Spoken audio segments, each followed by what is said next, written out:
So here's some unsolicited advice.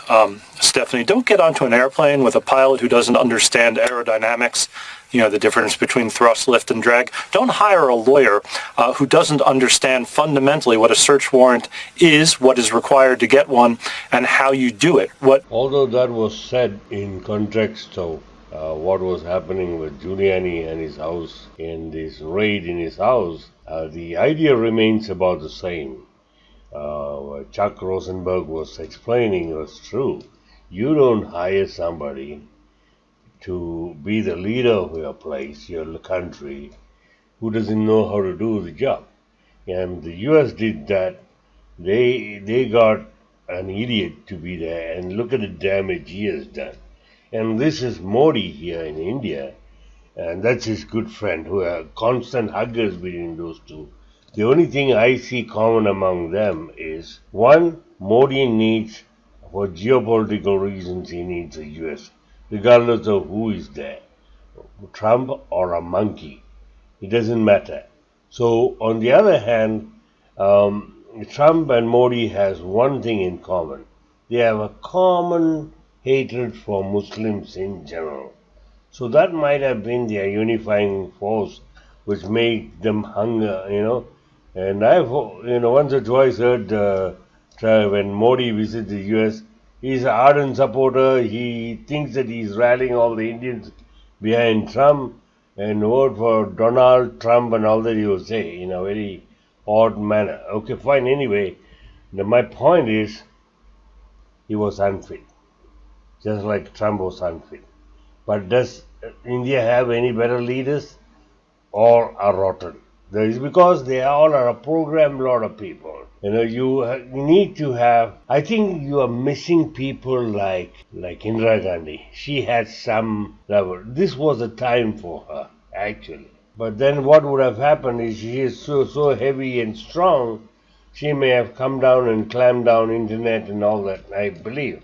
She is that strong-willed a person, and Modi is pretty much trying to do the same, But that's not the fix. It's about having the right people at the right time, guiding the place along.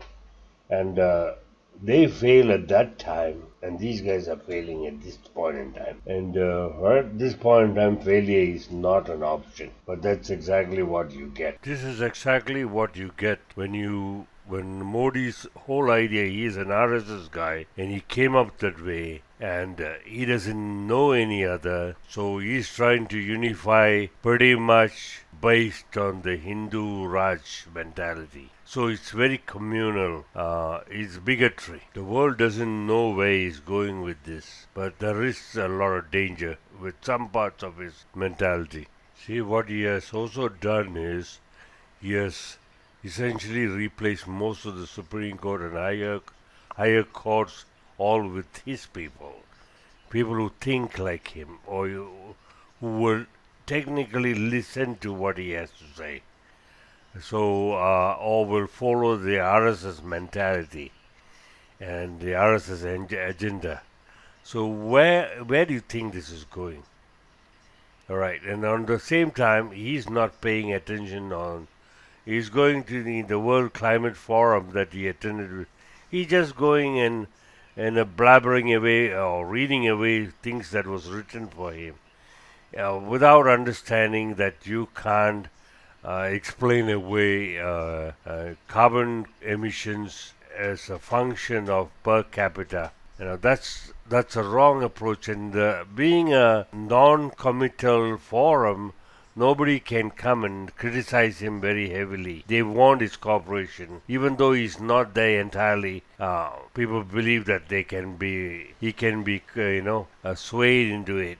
That's how these things work. It's not by compulsion, and there's no world body to control these kind of people. So essentially, he gets away with a little bit of bluffing at that point in time. Impress people if they won't need to. And at that point in time, all you want is participation, You want people to come and show that you are interested. That's all. So the first part, the agenda has been achieved. But the very fact that India has the worst air quality in the world, and it's getting worse. All right, that is, and when you go and look at all the details, you realize when it comes to air pollution and all that, they don't even have good standards. So, in the absence of good standards, where do you think they will go? And they are not even making an active interest to take from the best in class what's already been proven and work towards that. They know that that will mean working against their political feeders. When you say political feeders, the industrials who feed into their system, or meaning feeding money into this, so they wouldn't want to work against them. So they are taking a blanket cover even right now, pleading in ignorance. So the problem fundamentally with India is in a land where the people don't have enough jobs or sensible jobs, you know.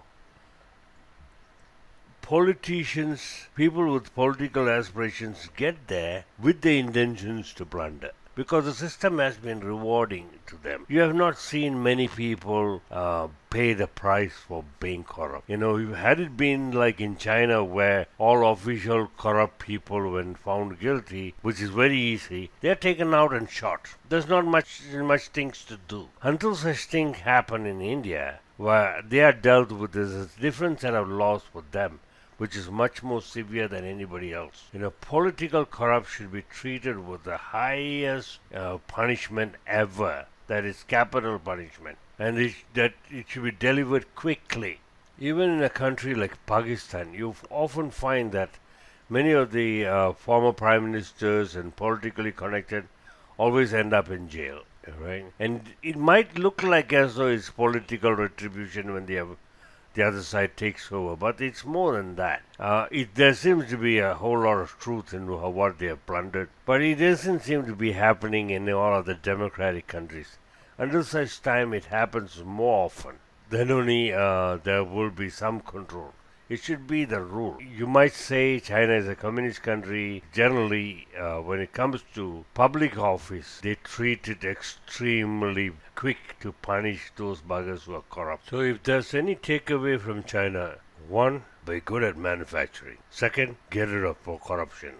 The order may be reversed. Get rid of corruption and then be good at manufacturing. And then only India has a chance.